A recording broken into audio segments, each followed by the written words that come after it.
Muito bom dia, comunidade ICL. Seja bem-vinda para mais uma edição do Desperta ICL comigo, César Calejon, hoje, nessa terça-feira, dia 25 de junho de 2024. Hoje é um dia maravilhoso. E olha, não é sempre que a gente pode dizer isso.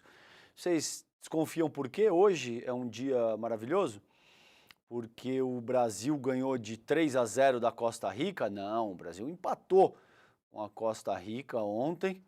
Seria porque o Jair Bolsonaro foi indiciado? Não, ainda também não.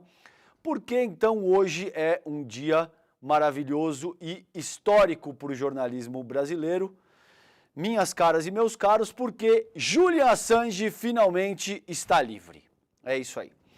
Depois de uma vida, basicamente, de perseguição por parte dos Estados Unidos, da Suécia, do Equador, a gente vai contar um pouquinho mais aqui essa história hoje. Finalmente, ontem, Julian Assange está livre. A coisa não é tão simples assim, mas finalmente Julian Assange está livre. Ontem, dia 24 de junho de 2024, entra para a história do jornalismo mundial como um dia histórico. Tentaram basicamente acabar com o psiquismo do Julian Assange, precisa ver como é que ele está psiquicamente, mas ontem o Julian Assange finalmente saiu da prisão em Belmarsh, na Inglaterra, tá? A gente vai falar sobre isso hoje, vamos falar também sobre o Gilmar Palusa, vamos falar a respeito do indiciamento do Fábio Weingarten, no caso das joias. Bolsonaro deve ser indiciado ainda essa semana também, essa pelo menos é a expectativa. Vamos falar um pouquinho de Pantanal, tá bom? Então, muito bom dia, mandem os recados de onde vocês estão falando. Eu já vi gente chegando aqui de Penápolis, São Paulo, Adamantina, Ubá, Minas Gerais, Caxias do Sul, no Rio Grande do Sul, Teodoro Sampaio, Ribeirão Preto, Marília, Criciúma, Miami Beach, olha só, as pessoas assistindo a gente fora do país também, muita gente, Glasgow, na Escócia, muita gente comentando aqui com a gente, Happy Julian Assange is free day, Julian Assange está livre, Assange livre, free Assange. É isso aí, que bom que vocês estão conectados com a gente aqui. Hoje é um dia de fato a celebrar, não é todo dia, né, gente, que a gente tem vitórias importantes. É uma vitória não só pro Julian Assange, para Stella Assange, pro John Shipton. Eu estive presencialmente aqui em São Paulo com o John Shipton ano passado, a gente vai falar um pouquinho mais disso a seguir, mas é uma vitória para o jornalismo, para a liberdade de imprensa, para o campo democrático do mundo inteiro, tá bom? Essa é uma vitória de fato a ser celebrada. Gente, vamos começar passando brevemente aqui o jogo do Brasil. O Brasil martela a Costa Rica, mas só empata em estreia na Copa América. Esse texto é do Éder Traskini, do UOL, foi publicado ontem, 11h57 da noite. Quem assistiu o jogo viu, né? O Brasil jogou bem, dominou basicamente todas as ações do jogo, mas parece que é um daqueles dias quando nada dá certo. O Brasil não conseguiu marcar, até teve um gol que foi depois anulado, por impedimento, se eu não me engano, e não deu conta de converter o domínio em resultado, acabou empatando com a Costa Rica em 0-0, diz o texto aqui do colega Éder Traskini para o UOL. O Brasil começou a Copa América com um empate sem gols diante da Costa Rica.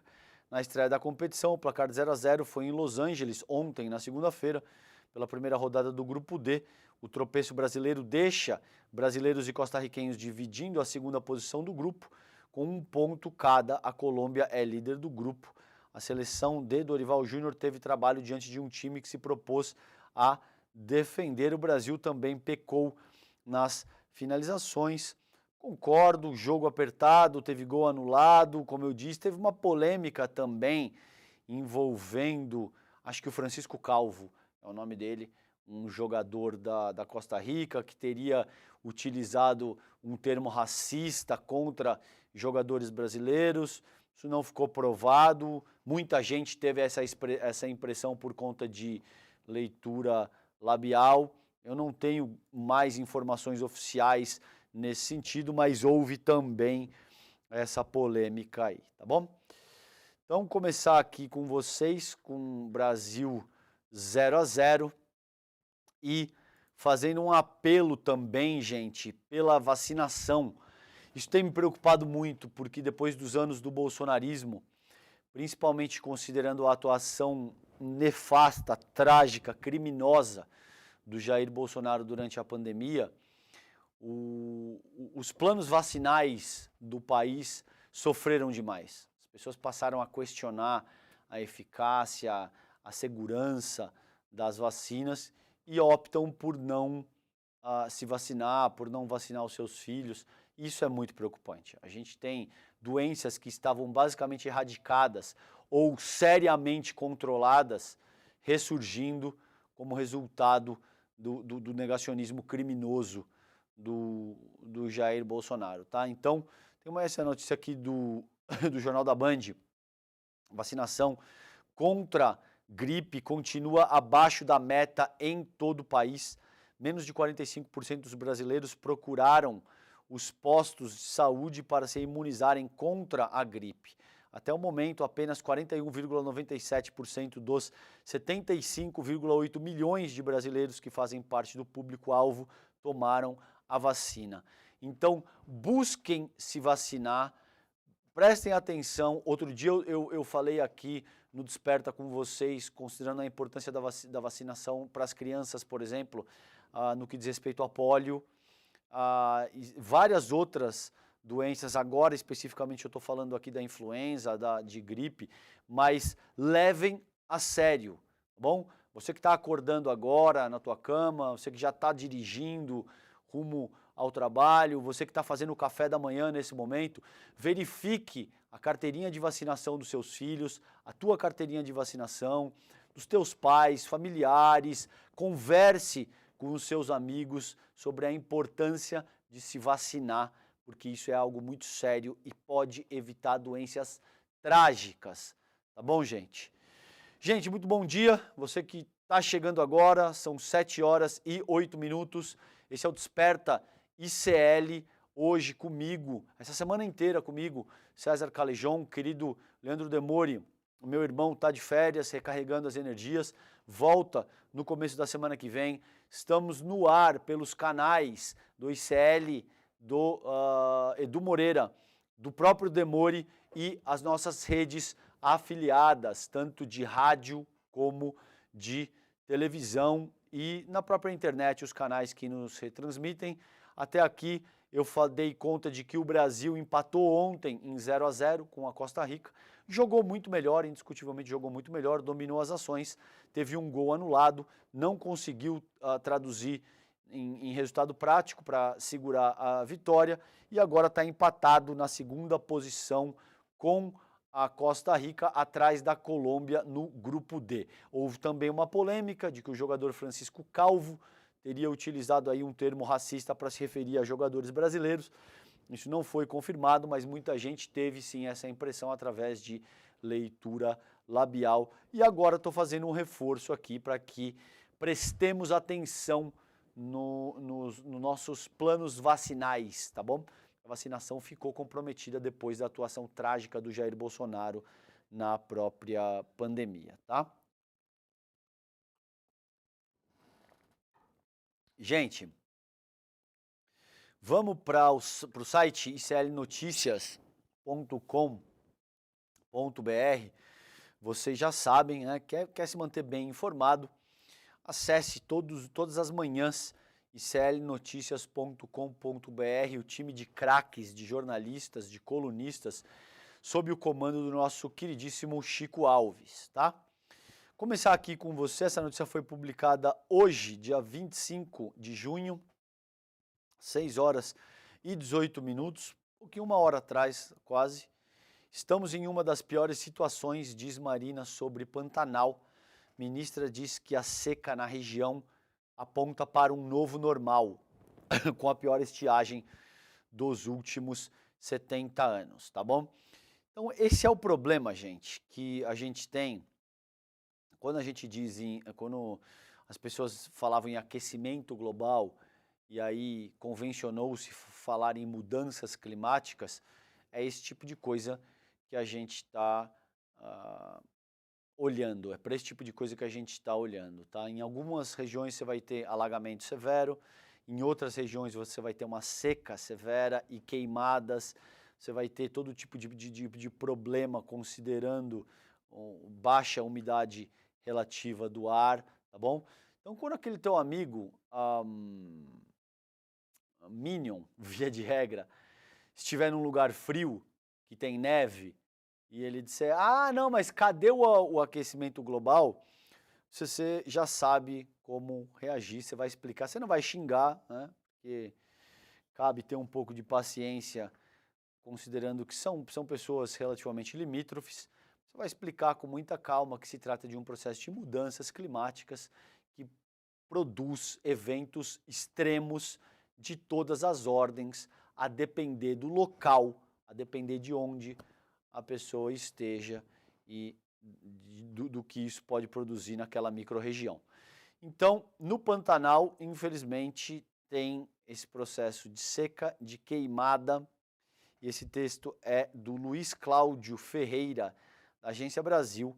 A ministra do Meio Ambiente e das Mudanças do Clima, Marina Silva, alertou ontem que os incêndios atuais no Pantanal são agravados pelos extremos climáticos e também por ações criminosas. Então, nesse caso do Pantanal ainda tem isso. Abre aspas para ela. Estamos diante de uma das piores situações já vistas no Pantanal. Toda a bacia do Paraguai está em escassez hídrica severa. A ministra concedeu entrevista após a segunda reunião da sala de situação de crise com outros ministros, como a Simone Tebet, do Planejamento, o Valdez Goss, do Desenvolvimento Regional, além de representantes da Defesa e da Justiça. Ela explicou que no período entre os fenômenos do El Niño e El Niña, de estiagem na região, fez com que uma grande quantidade de matéria orgânica em ponto de combustão esteja propiciando incêndios que são fora da curva em relação a tudo que se conhece. Não por acaso a gente chama de eventos extremos, tá?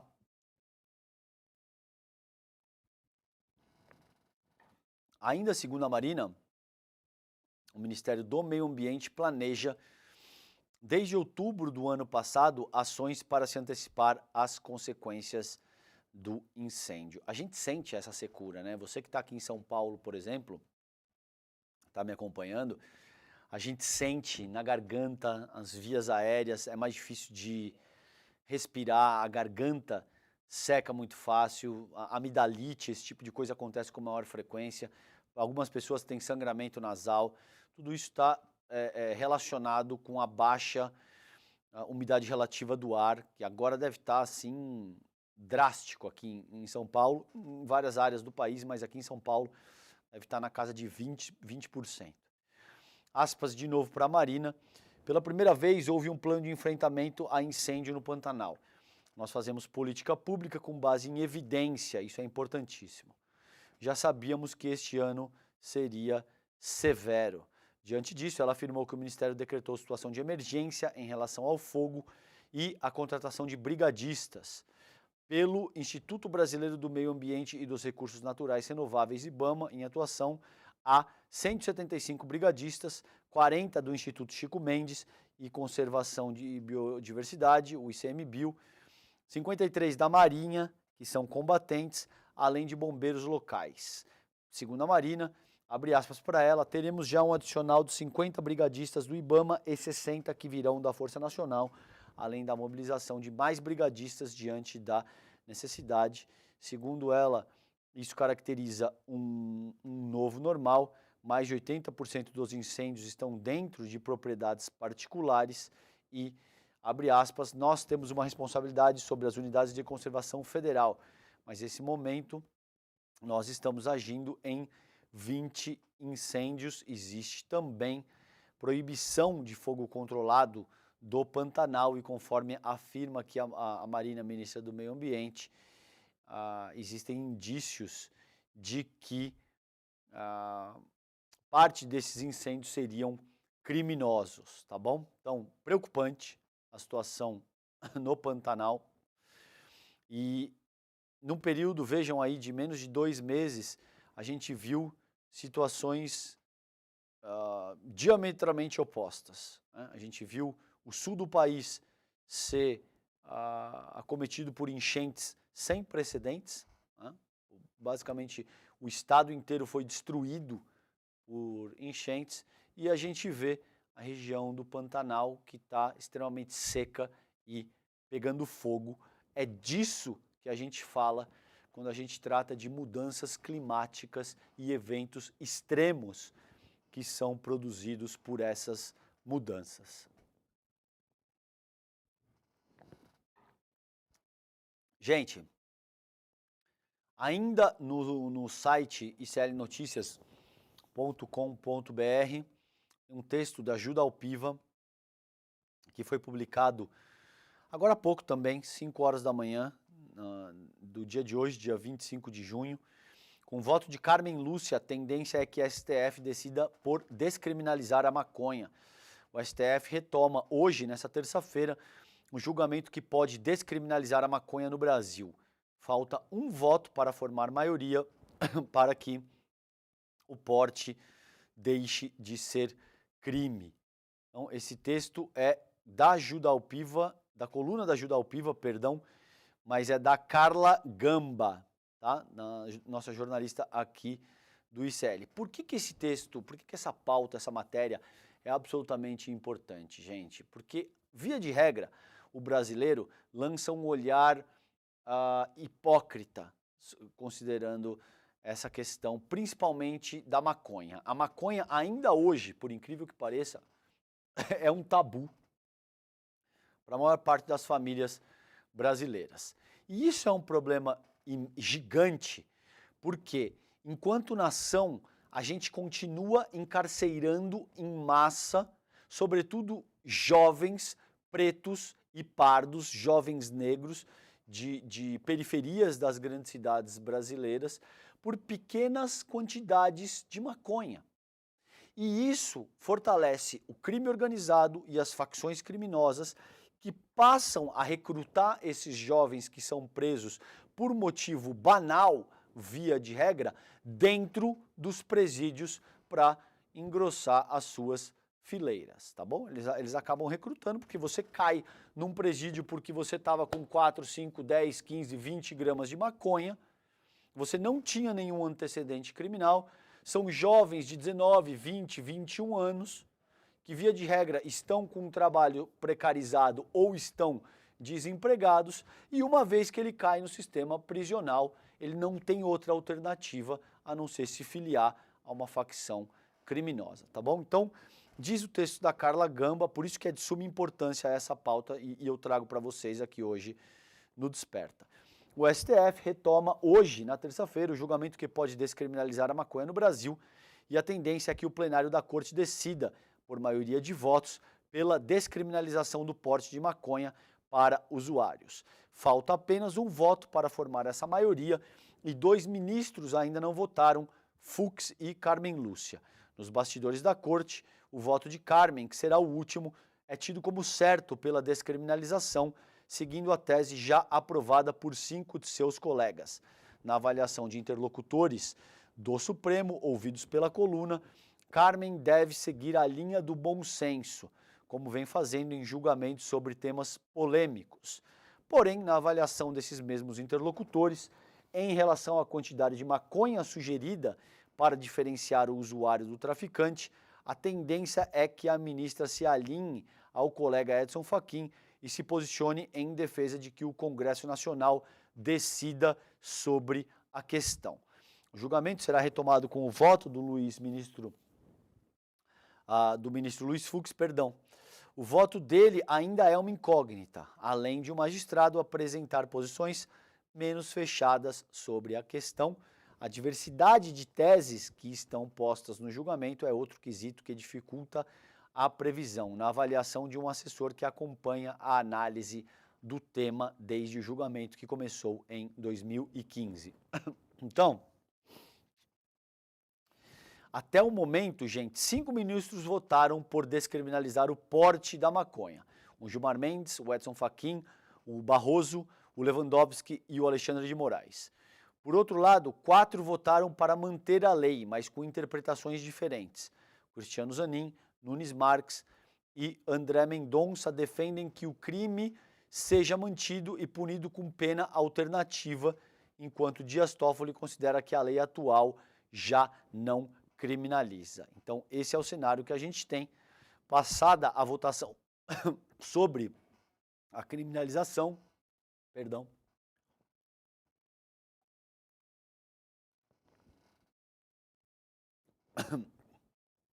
Outro ponto importante, porém com placar atual menos divergente, diz respeito à quantidade de maconha que um usuário pode portar. No momento, a tese com mais votos de 4 ministros é a que defende a quantidade de 60 gramas, ainda que Carmen siga essa tendência que vem sendo colocada nos bastidores de que cabe ao Congresso definir o ponto. A tese somaria apenas os votos dela e de Fachin. Então vamos ficar de olho nisso, vamos tentar lançar um olhar mais inteligente e menos estigmatizado, e menos moralista, pseudo-moralista, porque assim como na questão do aborto, gente, a gente sabe que jovens, principalmente jovens brancos de classe média alta, ou de classe média média mesmo, para cima, fumam maconha sem serem incomodados pela polícia. A gente sabe que jovens, por exemplo, de Alphaville, fumam maconha sem o menor problema. A gente sabe que jovens da Vila Nova Conceição, dos Jardins, do Itaim, fumam maconha, compram maconha, fumam maconha e não são sequer incomodados pelas forças policiais. Isso não acontece a mesma coisa em Parelheiros, no Jardim Pantanal, tá bom? Aí a coisa de fato é um problema e a gente acaba, enquanto nação, prendendo em massa jovens negros por pequenas quantidades, sobretudo de maconha, e isso é um problema que tem que ser endereçado no nível sociológico, tá? Não é uma questão que deve ser avaliada sob o prisma aí do tio do Zap Zap, que quase que invariavelmente consome álcool e tabaco, mas se refere à maconha como sendo um grande estigma, um grande problema e um grande tabu. Então vamos enquanto sociedade ser capaz de lançar um olhar mais inteligente sobre essa questão.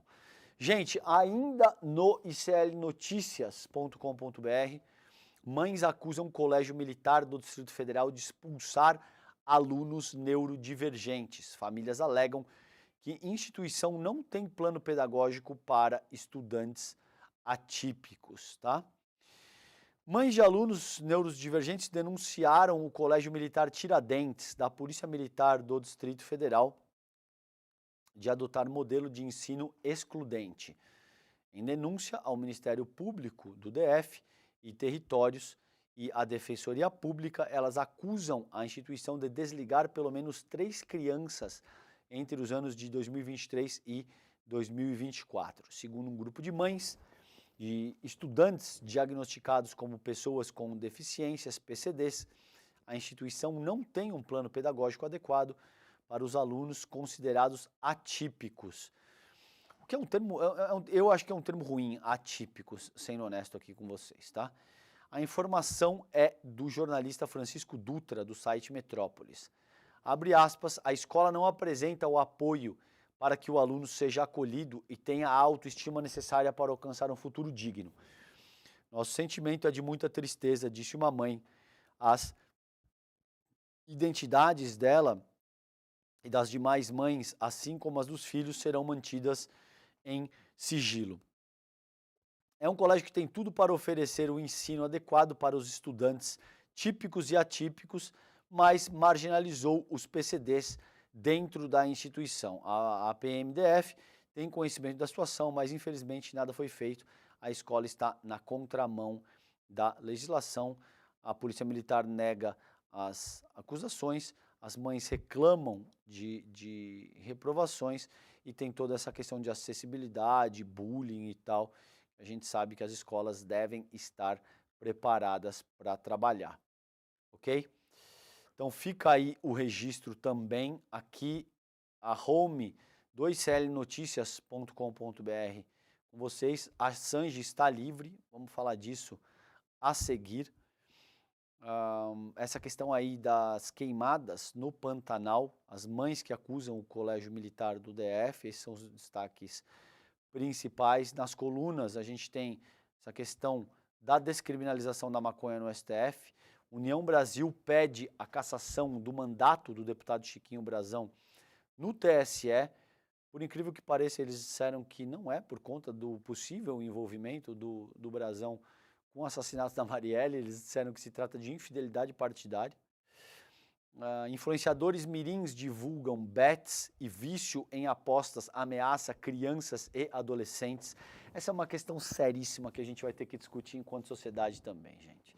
Está se organizando aí todo um debate ao redor da legalização do jogo de azar do Brasil. Existem argumentos prós e argumentos contra. Eu trabalhei isso no N1 ao longo da semana passada, mas é uma questão complicada, porque hoje em dia você tem jovens, crianças de 8, às vezes menos, 6, 7, 8, 9 anos, que já têm acesso a celulares, às redes sociais, à internet, e que vão se viciar em jogo de azar, com 8, 9, 10, 11, 12 anos. Isso é complicadíssimo. Esse é outro apelo que eu faço para você que é pai, para você que é mãe, nesse momento e me escuta. Tome muito cuidado a forma como seus filhos utilizam o celular, porque esse tipo de jogo do tigrinho, e eu não quero parecer moralista aqui, tá?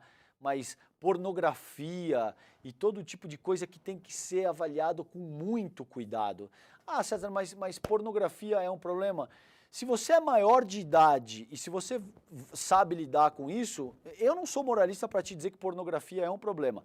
Eu acho pornografia uma questão séria.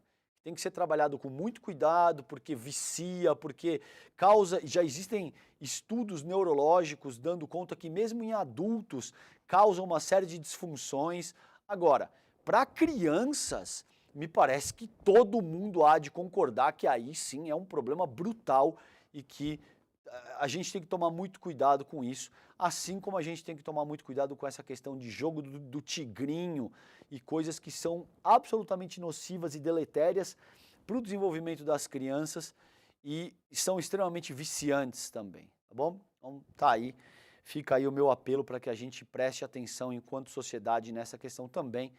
Exposição e livro lembram os 30 anos da morte de Lélia Gonzalez. Lava Jato, corregedor do CNJ, pede abertura de processo contra desembargador do TRF4. Esses são os principais destaques. Aí tem as nossas colunas aqui, Juda Alpiva, o Zé Sócrates, o Leonardo Boff, time de craques que a gente tem de colunistas e jornalistas no iclnoticias.com.br, sob o comando do Chico Alves, queridíssimo Chico Alves, tá bom? Gente, vamos lá. Pauta principal do dia hoje.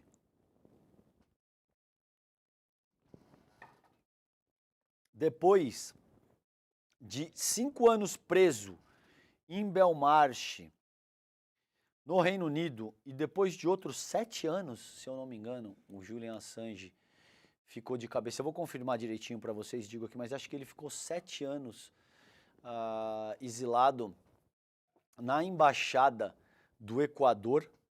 E depois, quando sai o Rafael Correia e entra o Lenin Moreno concede a extradição do Julian Assange para o Reino Unido, onde ele ficou preso ao longo dos últimos 5 anos. Mas, se eu não me engano, o Assange está nessa situação há mais de 12, 13 anos, se eu não me engano. Tá? Deve ser algo dessa monta.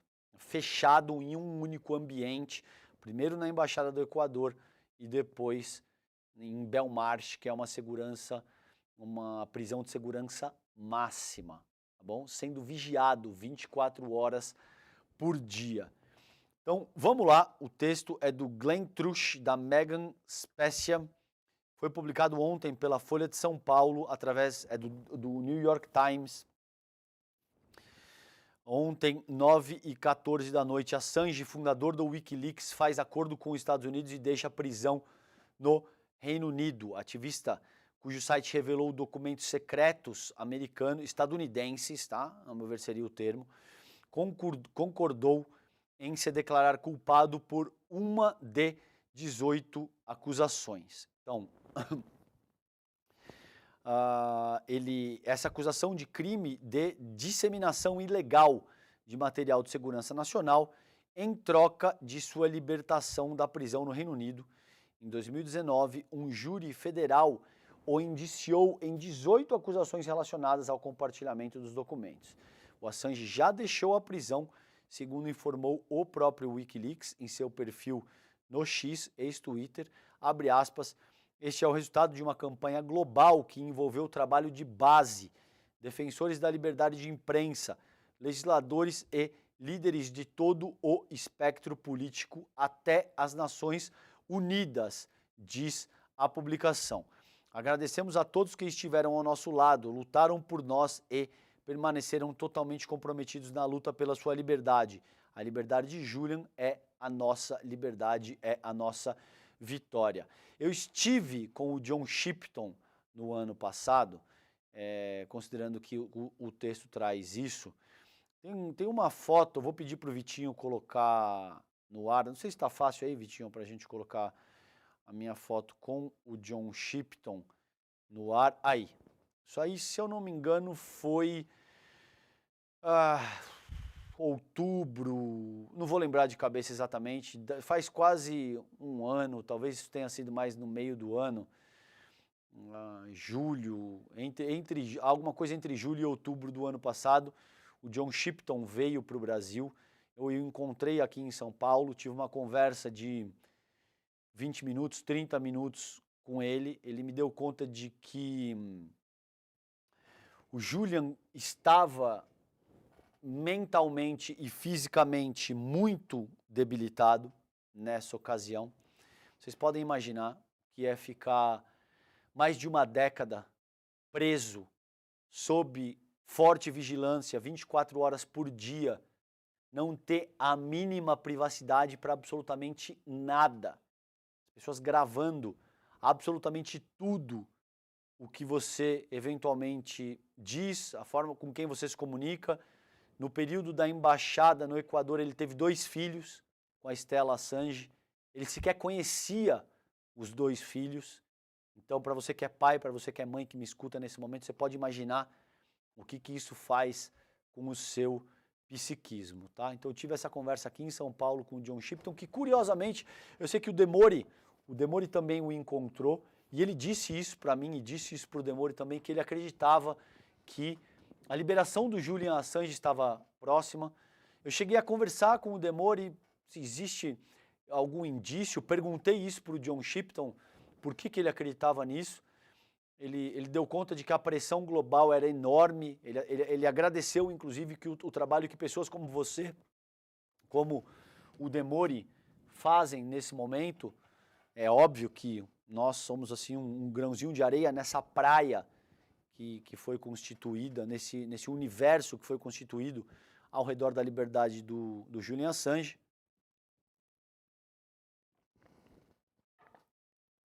Mas ele deu conta de que ele acreditava sim que essa questão teria sido preponderante para que o Julian Assange fosse liberado. Eu confesso para vocês que no ano passado, dado o nível e a agressividade do regime estadunidense em puni-lo, eu achava pouco provável. Eu até conversei isso com o Demori, que eu acreditava que, olha, me parece que é uma tentativa de perceber as coisas sob um prisma otimista para não desistir da luta e esse tipo de coisa, mas o John Shipton, pai dele, estava certo. Eu separei um trechinho aqui dessa entrevista, antes de voltar para a matéria aqui da Folha, que ele me disse o seguinte, gente, veja por que o Julian Assange foi tão perseguido. A perseguição contra o Assange começa porque ele divulga um vídeo que se chama Assassinato Colateral, Collateral Murder, em inglês, no qual você pode ver, a gente é levado enquanto telespectador para dentro de um helicóptero Apache dos Estados Unidos que está sobrevoando a alta altitude ali em Bagdá, no Iraque, e esse helicóptero mata deliberadamente civis, jornalistas e crianças iraquianas na ocasião. O Julian Assange demonstra isso para o mundo e isso naturalmente desmonta a falácia dos Estados Unidos como os guardiões, os bastiões da liberdade, da decência, do mundo livre. E pela primeira vez o mundo se vê confrontado com o horror que os Estados Unidos... Não, pela primeira vez não, isso já tinha acontecido na Guerra do Vietnã, imagens que foram divulgadas, inclusive, ajudaram a catalisar o fim da guerra, mas isso lança os Estados Unidos na condição de fato, promovendo crimes de guerra, e aí os Estados Unidos não poderiam tolerar isso e passam a perseguir o Julian Assange por conta do seu trabalho jornalístico. Ele nunca hackeou nada, ele simplesmente divulgou as informações que lhe foram passadas pela Chelsea Manning e como forma de coibir. Isso me foi dito por o Demori também.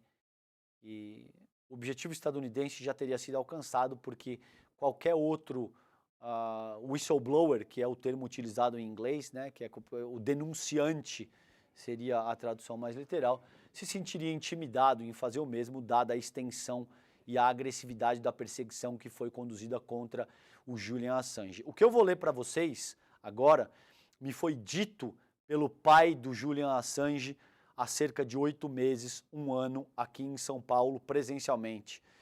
E ele me disse o seguinte, abre aspas para ele: na divulgação dos telegramas via Wikileaks, e há 250 mil telegramas, existem ataques a casamentos e funerais na fronteira do Paquistão e do Afeganistão. Esses materiais revelam os procedimentos de seleção de alvos dos Estados Unidos e a metodologia utilizada para eliminar esses alvos. Podemos concluir assim: o ponto alto da vida dessas comunidades é o casamento entre um jovem casal. Todos os recursos daquela comunidade e das famílias são reunidos para sustentar os recém-casados, porque aí está o futuro dessas pessoas. O entendimento disso por antropólogos e oficiais especialistas em alvos nos Estados Unidos é que para atacar essas comunidades, você destrói o ponto mais importante de suas vidas, os casamentos, o início de uma nova vida e os funerais, quando eles honram os seus mortos. Portanto, os ataques a casamentos e funerais pelas forças militares dos Estados Unidos não eram acidentais. Com a liberação dos telegramas, esses acidentes, entre aspas, pararam de acontecer. Eu separei esse trecho porque é estarrecedor, é chocante e te dá conta de colocar em perspectiva de uma forma muito adequada como os Estados Unidos vêm agindo ao longo da história e por que o trabalho do Julian Assange incomodou tanto. Porque ele vem sendo caçado ao longo da última década, mais 12, 13 anos a essa altura do campeonato, pelo regime estadunidense, tá? Antes de voltar para a matéria da Folha, eu tive a oportunidade de editar um livro do Julian Assange. Eu fiz a edição, escrevi o prefácio e o Leandro Demori escreveu o pós-fácio. É esse livro, foi publicado pela editora Cotter, O Processo, do Nils Melzer. O Nils Melzer, ele era um relator para práticas de tortura, de abuso das Nações Unidas, e ele escreveu esse relato aí. Eu não vou ter tempo de contar isso para vocês, eu só quis trazer para quem eventualmente quisesse aprofundar no processo de perseguição dos Estados Unidos e de outros países também contra o Julian Assange. Esse é o livro que eu editei, escrevi o prefácio e o pós-fácio é do nosso queridíssimo Leandro Demore, tá bom? Gente, voltando aqui para a matéria da Folha de São Paulo, então, o Wikileaks agradeceu a luta de todo mundo que se envolveu nos pedidos de liberdade pro Julian Assange. Então, como eu disse para vocês, salvo imprevistos de última hora, o acordo pode pôr fim a uma extensa disputa dos Estados Unidos com o Julian Assange, que começou depois que ele se tornou ao mesmo tempo celebrado e desprezado por relevar segredos de Estado na década de 2010. O material revelado inclui informações sobre a atividade militar dos Estados Unidos no Iraque e no Afeganistão, coisas desse tipo que eu acabei de salientar para vocês aqui, além de telegramas confidenciais compartilhados entre diplomatas. A questão é que o trabalho do Julian Assange lida com as pessoas mais poderosas do mundo, fundamentalmente. Tá? Para além da questão do exército estadunidense, existem inúmeras outras questões correlatas às pessoas mais poderosas do mundo. Durante a campanha, por exemplo, de 2016, o Wikileaks divulgou milhares de e-mails do Comitê Nacional Democrata, levando a revelações que constrangeram o partido e a campanha da Hillary Clinton. A Hillary Clinton foi flagrada dizendo: a gente não pode simplesmente assassinar o Julian Assange com um drone. Ela disse isso. E depois, naturalmente, ela disse que era brincadeira, que era a força do hábito, que ela não quis, de fato, dizer o que ela efetivamente disse. Curioso, né? Então, entre os materiais divulgados pelo site, havia uma ampla gama de informações enviadas para a organização por Chelsea Manning, como eu disse anteriormente, ex-analista de inteligência do Exército dos Estados Unidos, que havia entregado dados sobre planejamento e operações militares quase uma década antes. Se ele fosse condenado, o Assange poderia enfrentar uma pena de até 170 anos em uma prisão federal. A prisão federal nos Estados Unidos é o que ele chama de Supermax. É uma prisão, segundo me disse o próprio John Shipton, projetada para te enlouquecer, para te aniquilar mentalmente, porque é uma prisão na qual você fica totalmente isolado, você não tem acesso a contato humano sequer com os seus carcereiros, você fica isolado 23 horas por dia, numa cela de 7 metros quadrados, com uma janelinha de 10 centímetros. Então você imagina o que isso não faz com o psiquismo humano. É uma prisão orientada a te enlouquecer, literalmente. E essa era para esse tipo de coisa que o Julian Assange estava olhando caso ele fosse extraditado para os Estados Unidos. O acordo, segundo o texto aqui, dos colegas Glenn Trush e Megan Specia, não foi inesperado. No início deste ano, o primeiro-ministro australiano, Anthony Albanese, sugeriu que os promotores dos Estados Unidos precisavam concluir o caso e o presidente estadunidense, o Joe Biden, sinalizou que estava aberto a uma resolução rápida. Altos funcionários do Departamento de Justiça aceitaram um acordo sem tempo adicional de prisão porque Assange já havia cumprido mais tempo de cárcere do que a maioria das pessoas acusadas de uma ofensa semelhante. Neste caso, mais de 5 anos de prisão no Reino Unido, tá bom? Então, ótimo dia, vamos ver o que acontece a seguir, mas Julian Assange está livre. Eu vou passar muito rapidamente aqui por esse texto da AFP que foi publicado pelo UOL ontem, 10h39 da noite, que é ontem, no fim da tarde, começo da noite, veio a notícia, o Demore está fora do país, me mandou notícia dizendo o Assange está livre, o Assange está livre, Eu me emocionei muito, sendo honesto, porque há mais de uma década que a gente luta para isso enquanto comunicador. Eu fiquei muito emocionado, chorei, confesso para vocês que eu chorei ontem à noite. E foi um motivo de alegria imensa, uma vitória do jornalismo, da liberdade de imprensa, da dignidade humana, a liberdade do Julian Assange.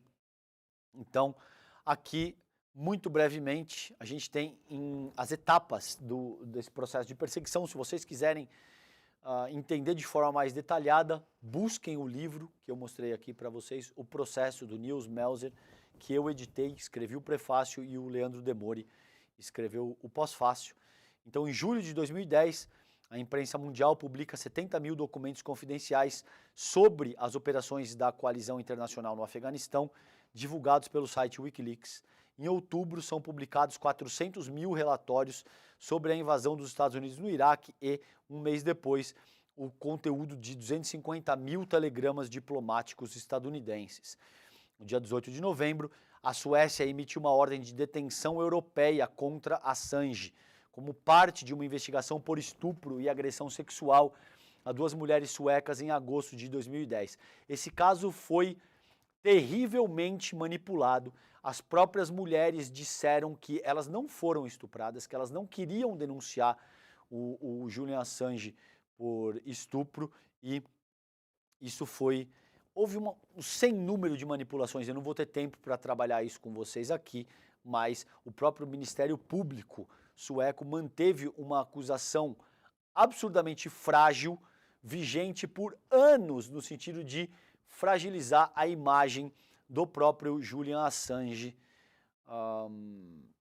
junto à comunidade internacional. Isso foi feito pela Suécia, isso foi feito pelos Estados Unidos, isso foi feito pelo próprio Equador sob a gestão Lenin Moreno, que chegou a dizer que o Julian Assange estaria passando as próprias fezes nas paredes do consulado equatoriano no Reino Unido. Tá bom? Então, assim, é escabroso. Se você acha que você conhece a história do Julian Assange, você vai ficar chocado ao ler esse livro aí, que eu e o Demori participamos da edição, tá? Então, Assange, que estava em Londres, se entrega à polícia britânica em 7 de dezembro. Ele fica detido por 9 dias e depois sob prisão domiciliar. Em fevereiro de 2011, um tribunal de Londres valida o pedido de extradição para a Suécia. O australiano teme ser entregue de lá para os Estados Unidos e enfrentar a pena de morte.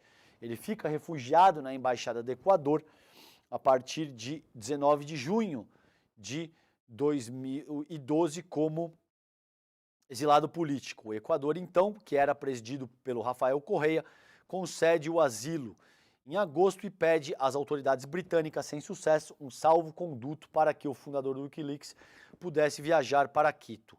O Assange ficaria confinado na embaixada por quase 7 anos, gente. Você imagina o que é 7 anos enfiado num mesmo lugar, sendo monitorado 24 horas por dia, sem o mínimo direito à liberdade. Nessa ocasião ainda não, porque quando o Equador estava presidido pelo Rafael Correa, ainda existia condições dignas de um exilado político. Isso depois muda quando assume o Lenin Moreno. Então, aí no dia 2 de abril de 2019, o presidente Lenin Moreno, que rompeu com o antecessor, afirma que Assange violou o acordo sobre suas condições no asilo, e no dia 11, o Assange é detido na embaixada pela polícia britânica. A Suécia reabre a investigação por estupro, os Estados Unidos vêm com uma nova acusação, e aí tem toda essa questão que ele é preso na prisão de Belmarsh. E aí começa essa disputa, os Estados Unidos tentando extraditá-lo, e ele fica preso os últimos 5 anos na prisão de Belmarsh, tá? Então, que luta, que história, que guerreiro que foi o Julian Assange, porque de fato tentaram enlouquecê-lo, de fato tentaram assassiná-lo, tentaram acabar com o psiquismo dele e hoje é um dia incrível que deve ser celebrado não só pela liberdade de imprensa, pelos jornalistas, mas pela dignidade humana e por todo mundo que luta para construir um mundo efetivamente mais livre, um mundo efetivamente mais digno, no qual as pessoas tenham acesso às informações e como de fato as suas respectivas sociedades funcionam. Falando nisso, por falar em como as suas respectivas sociedades funcionam, tem um trecho do Lauro Jardim aqui de ontem, Gilmar Palusa em Lisboa, mas com 84% dos palestrantes e mediadores brasileiros. Então veja que curioso. O Gilmar Mendes e os seus convidados do Gilmar Palusa, o que inclui ministros inclusive do governo Lula, o que inclui políticos, empresários, grandes empresários, maiores empresários do país, vão definir os rumos do Brasil em Portugal. Veja que curioso.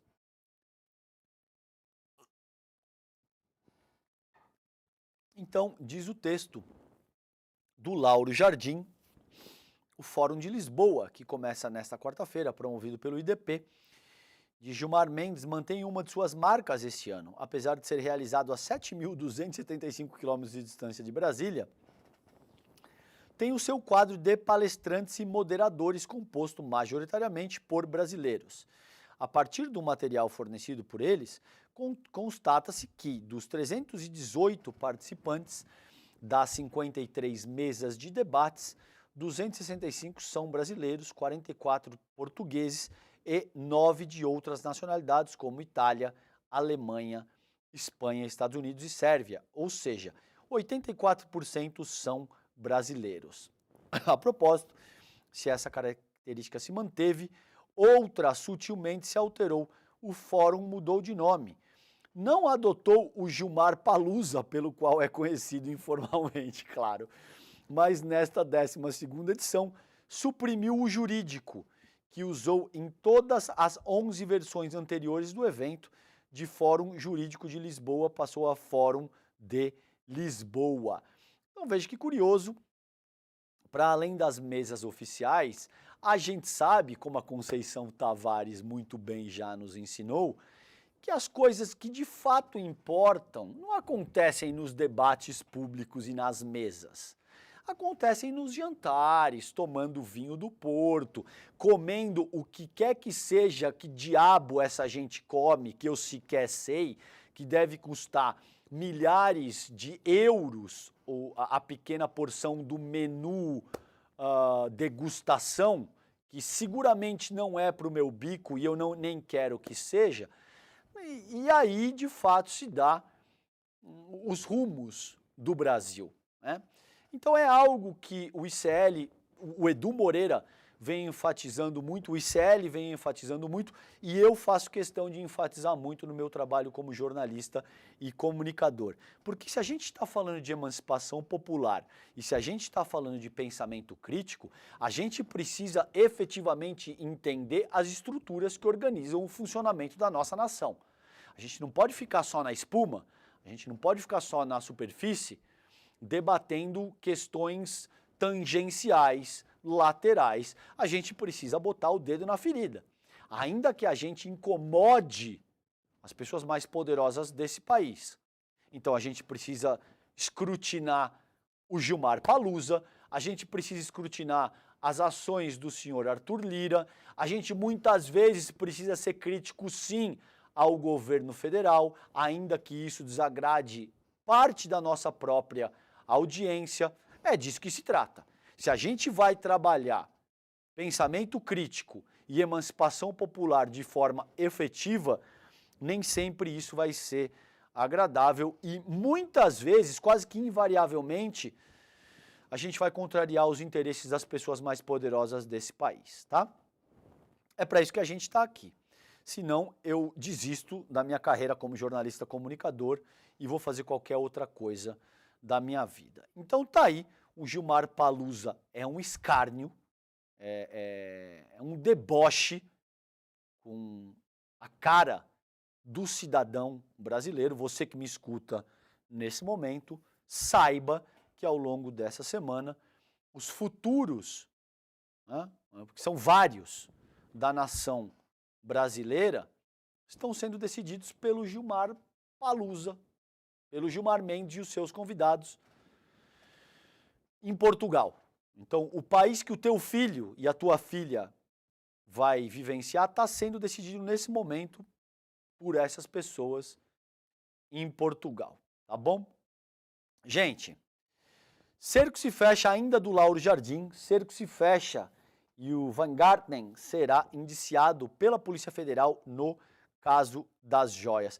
Mas hoje as notícias estão relativamente boas, hein? Não é sempre, aproveitem, porque não é sempre. Então, ex-chefe da SECOM no governo passado e hoje um dos mais próximos auxiliares de Bolsonaro, será indiciado pela PF num dos inquéritos em curso que investigam ações do ex-presidente, mais especificamente nos casos das joias que ele recebeu de presente no período do seu mandato e que foram compradas e recompradas ilegalmente nos Estados Unidos.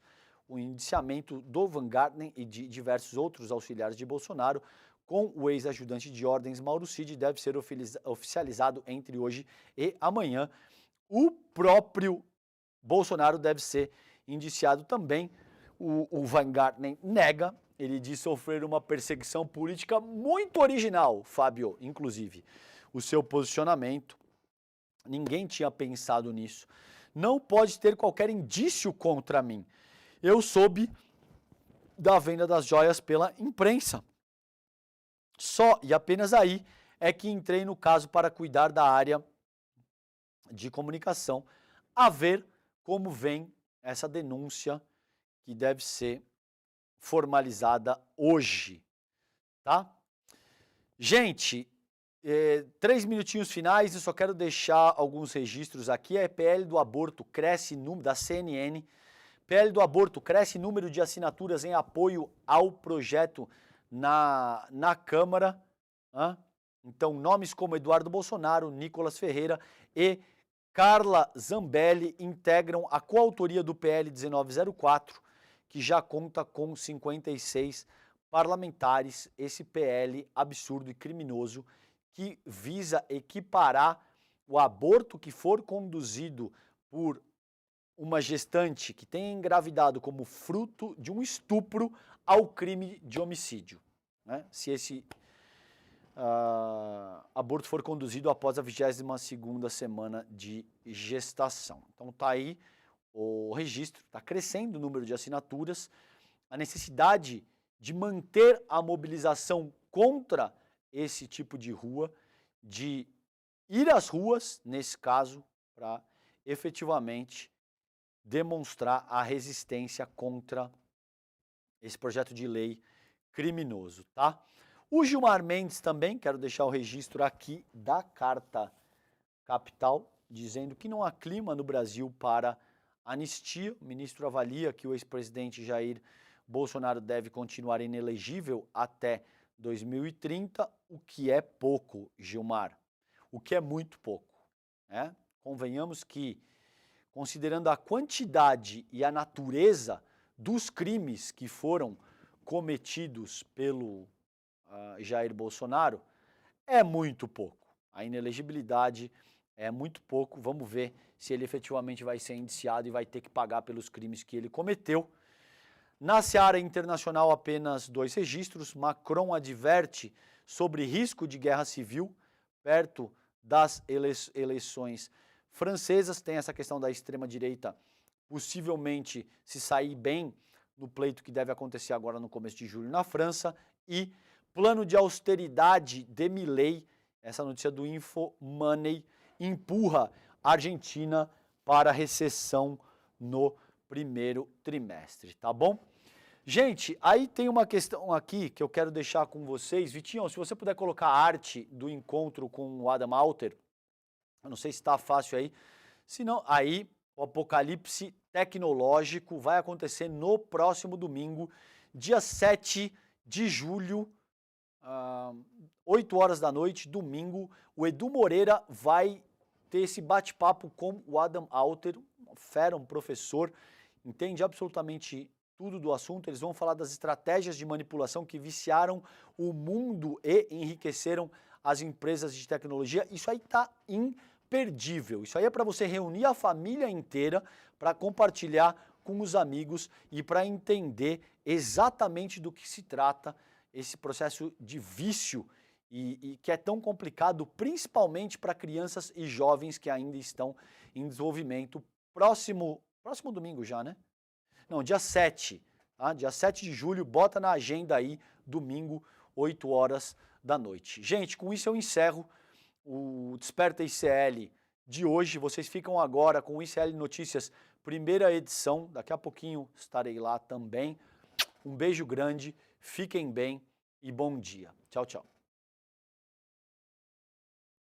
Dos 40 maiores professores de negócios do mundo, topou dar uma aula para o ICL. Ele vai nos dar uma aula sobre o vício em tecnologia que tomou conta da vida de todo mundo, enriquecendo empresas e destruindo vidas, explicando quais são os segredos por trás desse vício e nos ensinando a gerenciar esse que pode ser um dos maiores problemas na vida de todo mundo, nos roubar anos de vida literalmente. O nome dele é Adam Alter, ele que escreveu o best-seller Irresistible, que quer dizer irresistível em português, com muito tempo em primeiro lugar na lista de mais vendidos nos Estados Unidos. Para você se inscrever na aula que vai acontecer dia 7 de julho, 7/7, às 8 horas da noite, uma aula para assistir com os filhos, uma aula para assistir com todo mundo em casa e uma aula para não perder.